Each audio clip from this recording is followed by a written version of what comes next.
If you enjoy stories about family betrayal, inheritance drama, and sweet revenge, please hit that subscribe button right now and turn on notifications. I bring you the most satisfying tales of justice served to those who truly deserve it.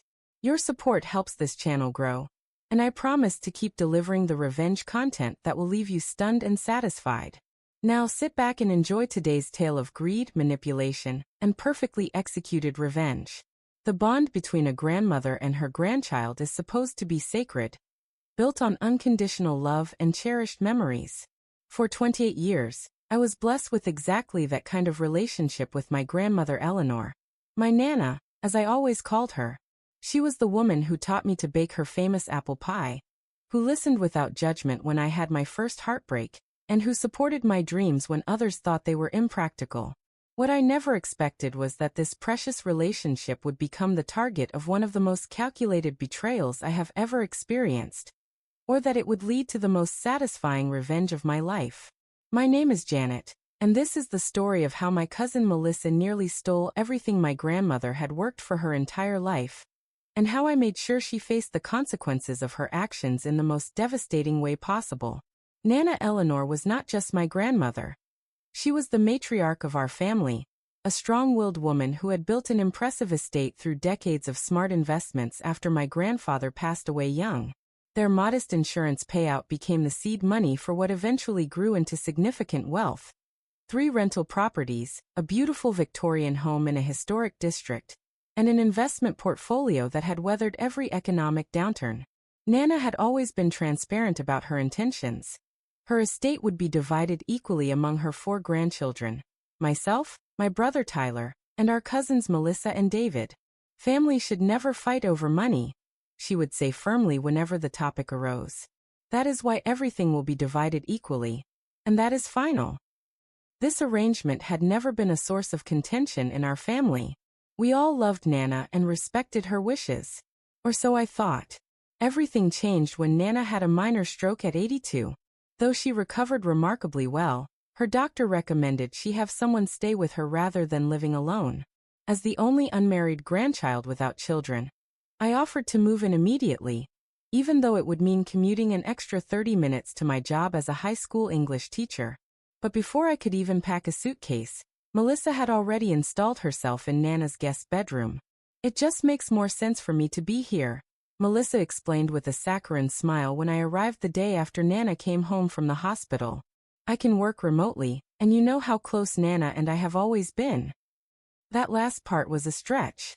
While Melissa had certainly spent time with our grandmother, their relationship had always been more distant than mine. Melissa had been too busy building her career in pharmaceutical sales to visit regularly over the past decade, often missing family gatherings due to work commitments. Yet suddenly, she had unlimited availability to care for an elderly woman. I tried to hide my suspicion and disappointment.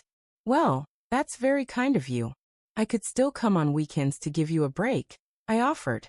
That would not be necessary, Melissa replied quickly. Nana and I have already worked out a routine. Too many caregivers might confuse her. Nana, sitting nearby in her favorite armchair, smiled weakly. Melissa has been so helpful already, dear.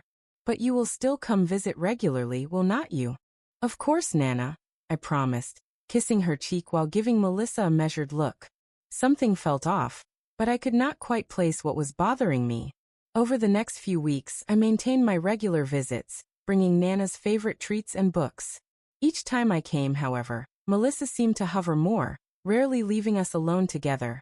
She had also begun subtly restricting Nana's other visitors, claiming that too much excitement is not good for her recovery. My brother Tyler was particularly frustrated when he drove 3 hours to visit, only to be told by Melissa that Nana was too tired to see anyone that day. The first red flag I could not ignore came about a month into this arrangement. I arrived unannounced on a Wednesday afternoon. I had finished work early due to parent-teacher conferences, and found Nana alone, attempting to reach something on a high shelf in the kitchen. Nana, let me help you with that. I rushed to her side, steadying her as she wobbled on her tiptoes. Where's Melissa? She has a meeting in the city, Nana explained. She should be back before dinner. I frowned, helping her into a chair. She left you alone? after making such a big deal about how you needed constant supervision?" Nana waved her hand dismissively. "I am fine on my own for a few hours, Janet. I'm not an invalid." "Of course you're not," I agreed. "But that's not what Melissa has been telling everyone. She made it sound like you could not be left alone for even a moment." A look of confusion crossed Nana's face. "Did she? Well, she does tend to worry." We spent a lovely afternoon together, and I made dinner before Melissa returned, looking surprised and somewhat annoyed to find me there. After that day, I began dropping by unannounced more frequently, and discovered Melissa was often gone for hours, leaving Nana alone despite her insistence to the family that she was providing round-the-clock care. But the absences were just the beginning. As the weeks turned into months, I noticed subtle changes in my grandmother. She seemed more withdrawn, sometimes confused about family matters that had always been clear to her. Most concerning was her new reluctance to discuss anything related to her finances or estate planning, topics she had always been refreshingly transparent about. "Melissa says I should not worry my mind with such things during recovery," she told me when I gently broached the subject one afternoon. The mention of my cousin in relation to Nana's financial matters sent alarm bells ringing in my head. My suspicions grew when I noticed new documents on Nana's desk one day when Melissa was out. Papers from Nana's longtime attorney that appeared to be draft amendments to her will. When I tried to look more closely, Melissa returned unexpectedly and quickly gathered the papers, claiming they were just some routine updates that she was helping Nana review. That night, I could not sleep. Something was very wrong in my grandmother's house, and every instinct told me Melissa was manipulating the situation for her own benefit. But I needed proof before making accusations that could tear my family apart. The next day, I made a difficult decision. After much research and moral deliberation, I purchased a small legal security system, the kind designed for elderly care with Nana's protection as its primary purpose.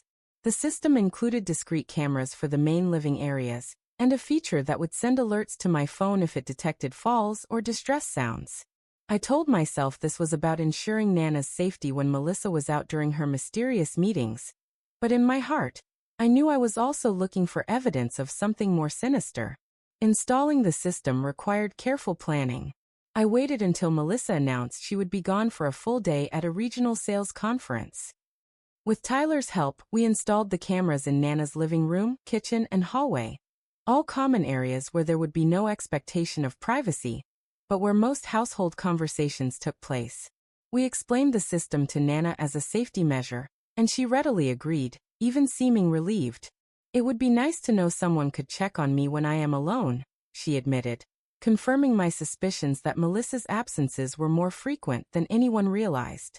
What the cameras revealed over the next few weeks turned my concern into cold fury. When they were alone, Melissa spoke to our grandmother in a way none of us would have recognized. Impatient, dismissive, and often manipulative. She would sigh heavily when Nana asked for help, make cutting remarks about other family members, particularly me, and most alarmingly, she had begun a systematic campaign to convince Nana that her current estate plan was unfair and causing problems in the family. "You know, Janet has always had more than the rest of us," I heard Melissa tell Nana one evening as they sat in the living room. "Her parents paid for her entire college education while the rest of us took out loans. And now she's pushing to get an equal share of your estate when she's already had so many advantages." My blood boiled as I watched the recorded conversation on my laptop. This was an outright lie. My parents had scrimped and saved for my education, and I had still graduated with substantial student debt that I was still paying off. "I had not thought of it that way," Nana replied, sounding troubled. "I've always wanted to be fair. And that's why I think you should reconsider the equal split," Melissa continued smoothly. "David and I started with so much less. Your estate could finally balance things out. I'm not saying cut Janet out completely, but maybe a smaller percentage would be more equitable in the grand scheme of things." Over the following weeks, this theme repeated with increasing intensity. Melissa would isolate particular incidents from the past, twisting them to paint me and Tyler as entitled or ungrateful, while positioning herself and our cousin David, who ironically had no idea this was happening, as more deserving. She would strategically bring up these conversations when Nana seemed tired or had taken her pain medication, times when her defenses would be lower. But the most damning evidence came 2 months into my surveillance, when I captured Melissa on camera making a phone call while Nana napped. "Everything's proceeding as planned," she said in a hushed voice. "Eleanor has agreed to the changes. 70% of the estate will now be split between me and David, with only 30% going to Janet and Tyler." She paused, listening to the person on the other end. "No, David has no idea. I'll deal with him after the will is executed. Once I control the majority of assets, he'll have to get in line." My hands shook as I listened to my cousin calmly discussing how she planned to manipulate not just my grandmother, but eventually our cousin David as well. This was not just about inheritance anymore. This was about Melissa systematically isolating an elderly woman, emotionally manipulating her during a vulnerable time, and orchestrating what amounted to elder abuse for financial gain. I had 2 choices: confront Melissa immediately or gather more evidence and plan a more strategic response. The teacher in me wanted to storm into that house and demand justice that very moment. But another part of me, a colder, more calculating part one had not known existed until that moment, recognized that immediate confrontation would only give Melissa the opportunity to destroy evidence, further manipulate Nana, and paint me as the jealous, grasping grandchild she had been describing to our grandmother. So I watched and I waited, and I documented everything. For 3 more excruciating months, I collected video evidence of Melissa's manipulation, her lies, her strategic isolation of our grandmother from other family members. I consulted discreetly with an elder law attorney, who confirmed that what I was witnessing constituted elder emotional abuse and undue influence, both punishable offenses and grounds to challenge any changes to Nana's will. During this time, I also cultivated a relationship with Nana's longtime attorney, Martin Greaves, under the guise of helping with some of her routine legal matters. Without revealing what I knew, I expressed general concerns about my grandmother's vulnerability, given her health situation.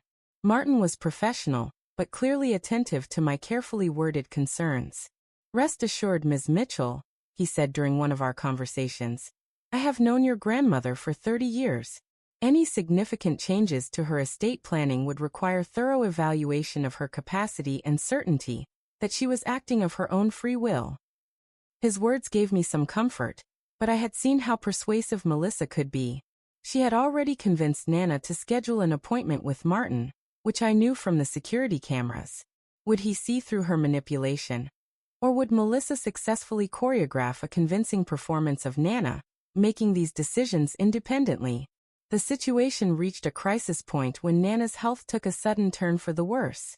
What began as a simple cold developed into pneumonia, and at 82, her body struggled to fight the infection. The family gathered at the hospital, our differences temporarily set aside in our concern for the woman we all loved. During those tense days in the hospital waiting room, I noticed Melissa's mask slipping. With Nana no longer conscious and able to sign documents, my cousin's solicitous caretaker act gave way to visible anxiety. She repeatedly tried to speak with Martin alone when he came to visit Nana, and I overheard her asking the doctors pointed questions about how long they expected Nana to remain unconscious. "She has some important personal matters to resolve," Melissa explained to a clearly uncomfortable physician. "Documents that need her signature. Is there any chance she'll regain consciousness long enough to handle these things?" The doctor's response was appropriately professional but firm. Their only concern was Nana's medical recovery, not her ability to sign papers. Melissa's transparent priorities disgusted me, but I maintained my composure, knowing that confronting her now would only create drama that would distract from Nana's care. Against the odds, Nana stabilized after a week in the hospital. Though still very weak, she was able to return home under hospice care. The doctors were clear. Her condition was terminal, but with proper care, she might have weeks or even a few months of relative comfort. Melissa immediately reinstalled herself as the primary caretaker, but this time, the family pushed back. Tyler, David, and I established a rotation so that one of us was always present, ostensibly to help Melissa, but actually to ensure she was never alone with our vulnerable grandmother. My surveillance system remained active, though I had not yet revealed its existence to anyone except my attorney. As Nana's condition declined over the following weeks, Melissa grew increasingly desperate. The cameras captured her making multiple attempts to speak with Nana alone about important paperwork, only to be thwarted by our constant presence. Her frustration was palpable, and her mask of concerned caretaker slipped more frequently, revealing glimpses of the calculating manipulator beneath. 3 weeks after Nana returned home, she passed peacefully in her sleep with Tyler at her bedside. Our family gathered to mourn, and in the midst of genuine grief, I could not help but notice Melissa's poorly concealed impatience around the funeral arrangements and her frequent mentions of practical matters that need addressing. The will reading was scheduled for 2 weeks after the funeral. As the family assembled in Martin's wood-paneled office, I felt a strange calm descend over me. The last 6 months had been a masterclass in patience and strategic thinking, qualities I had not known I possessed until Melissa's betrayal forced them to the surface. Martin began the proceedings with standard legal formalities before addressing the family directly. Before I read Eleanor Mitchell's will, I should note that approximately 4 months ago, Eleanor contacted me about making significant changes to her estate plan. However, after several in-depth discussions and a thorough evaluation of the circumstances, no changes were ultimately executed. I saw Melissa's face drain of color. Her eyes darted to Martin, then to me, then back to the attorney. "What do you mean no changes?" she interrupted, her voice higher than normal. "Nana and I spent weeks discussing the amendments. She was very clear about wanting to adjust the distribution." Martin regarded her calmly over his reading glasses. "Miss Phillips, your grandmother scheduled several appointments to discuss potential changes, but each time, she ultimately decided against making any amendments to her original plan. In our final conversation on the matter, she explicitly instructed me to disregard any previous discussions and maintain the equal distribution among all 4 grandchildren as originally established." Melissa's composure crumbled visibly. "That's impossible. She told me she had signed the new documents. There must be some mistake." "There is no mistake," Martin replied firmly. "And now, if I may proceed with the reading of the validly executed will." The will was exactly as Nana had always intended. Her estate divided equally among her 4 grandchildren, with specific personal items designated for each of us based on our relationships and shared memories with her. Melissa sat rigid throughout the reading, her face cycling through shock, anger, and calculation as she presumably tried to formulate a way to challenge the outcome. When Martin finished, he looked around the room. "Are there any questions before we discuss next steps in the probate process?" This was the moment I had been waiting for. 6 months of watching, documenting, and planning had led to this precise opportunity. "Actually," I said, my voice steady despite my racing heart, "I have something to share with the family and with you, Mr. Greaves." I removed a USB drive from my purse and held it up. This contains approximately 4 months of video and audio recordings from Nana's house, installed with her knowledge and consent as a safety measure when she returned home after her stroke. The recordings document systematic emotional manipulation, and what my attorney has identified as elder abuse perpetrated by Melissa with the explicit goal of changing Nana's will for her financial benefit. The room fell completely silent. David and Tyler looked stunned. Martin's professional demeanor remained intact, but his eyebrows had risen significantly. And Melissa looked as though she might either faint or lunge across the table at me. "You had no right to spy on me," she finally managed, her voice trembling with rage. "I had every right to protect our grandmother," I countered calmly. "The cameras were in common areas of the house, with Nana's full knowledge and consent, installed primarily for her safety when you regularly left her alone despite claiming to provide constant care." I turned to Martin. "The recordings show Melissa deliberately isolating Nana from other family members, lying to her about past events to create resentment, and strategically discussing financial matters when Nana was medicated or tired. There's also explicit evidence of Melissa planning to manipulate our cousin David after securing control of the majority of assets." David's head snapped toward Melissa. "What is she talking about?" Before Melissa could respond, I continued, "I've provided copies of these recordings to my attorney with instructions to pursue legal action if Melissa attempts to contest the will, or if any evidence of financial impropriety during her time managing Nana's affairs comes to light. Melissa's face had gone from pale to mottled red. You cannot prove anything. It will be your word against mine.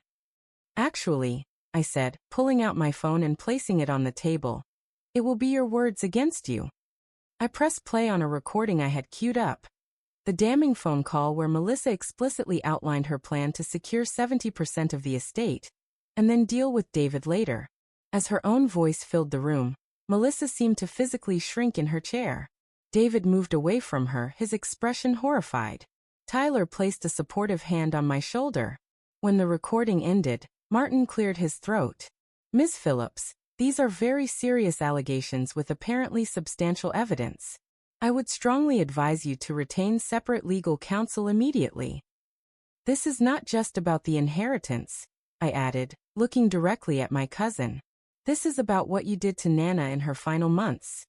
Isolating her, manipulating her, making her doubt the relationships that brought her joy throughout her life.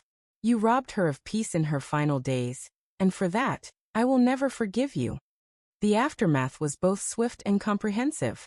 Faced with overwhelming evidence, Melissa did not contest the will. A forensic accountant discovered she had been borrowing from Nana's accounts during her time as caretaker. Small amounts that added up to over $30,000. Rather than face potential criminal charges for elder financial abuse, she agreed to have this amount deducted from her inheritance share. The family fractured, as families often do when betrayal comes to light. David, devastated by his sister's willingness to manipulate him as well as our grandmother, has not spoken to Melissa since that day in the attorney's office. Tyler and I have attempted to maintain minimal contact for family events, but the trust is irreparably broken. As for Melissa, the consequences extended beyond financial and familial. When word spread through our extended family and social circle about what she had done, her reputation suffered irreparable damage. Her pharmaceutical sales job, which relies heavily on trust and relationship building, became increasingly difficult. Last I heard, she had moved to another state for a fresh start, telling new acquaintances that she is estranged from her family due to their greed and jealousy. A narrative few believe once they get to know her. I sometimes wonder if my revenge was too harsh, too public. But then I remember Nana's confusion and distress during those months of manipulation. The way Melissa exploited an elderly woman's vulnerability and love for her family. I remember how she was willing to destroy not just my inheritance, but David's trust as well. And I know that some betrayals are so profound that they deserve to be exposed in their entirety, with no shadows left for the perpetrator to hide in. The epilogue to this story is bittersweet. With our equal shares of the inheritance, each of us honored Nana in our own way. Tyler used his portion to pay off his mortgage and establish college funds for his children. David expanded his small business, a garden center that Nana had always loved visiting. And I fulfilled a dream Nana and I had often discussed. I purchased one of her rental properties, renovated it, and established a small writing retreat center where teachers and students can come for weekend workshops. The main meeting room is named Eleanor's Study, and her portrait, smiling and vibrant as she was before illness took its toll, hangs above the fireplace. There is a particular satisfaction in knowing that Nana's legacy remains what she always intended it to be. A gift equally shared among the grandchildren she loved, supporting the dreams she had encouraged in each of us. Melissa's manipulation failed not because I outwitted her, but because the relationship between Nana and her attorney was built on decades of trust that could not be easily undermined. In the 3 years since Nana's passing, I've come to understand that the most satisfying revenge is not just exposing a betrayal, but ensuring that the betrayer's efforts were ultimately futile. Melissa endured public humiliation, family estrangement, and professional setbacks. Yet these were merely the natural consequences of her own actions brought to light. The true victory was in protecting Nana's wishes, and ensuring her legacy remained untainted by greed and manipulation. They say revenge is a dish best served cold. I disagree. The best revenge is allowing the truth to speak for itself, clearly and irrefutably, in front of those whose opinion matters most. Sometimes justice requires nothing more than making sure everyone sees exactly who a person truly is, with no filters and nowhere to hide. And sometimes the greatest revenge is living well. not despite someone's attempt to harm you, but in the exact way they tried to prevent. Every time I welcome writers to Eleanor's study, every time I see Tyler's children playing in Nana's garden, or visit David's thriving business, I know that her legacy lives on exactly as she intended. That is a victory Melissa can never take away, no matter how far she runs from the truth of what she did. If you enjoyed this story of family justice served cold, please do not forget to like, comment, and subscribe to Revenge Janet for more tales of sweet revenge. Hit that notification bell so you never miss a new upload. Share this video with someone who appreciates seeing manipulators exposed, and let me know in the comments if you've ever dealt with greedy relatives or inheritance drama. Until next time, remember that cameras do not lie, even when family members do.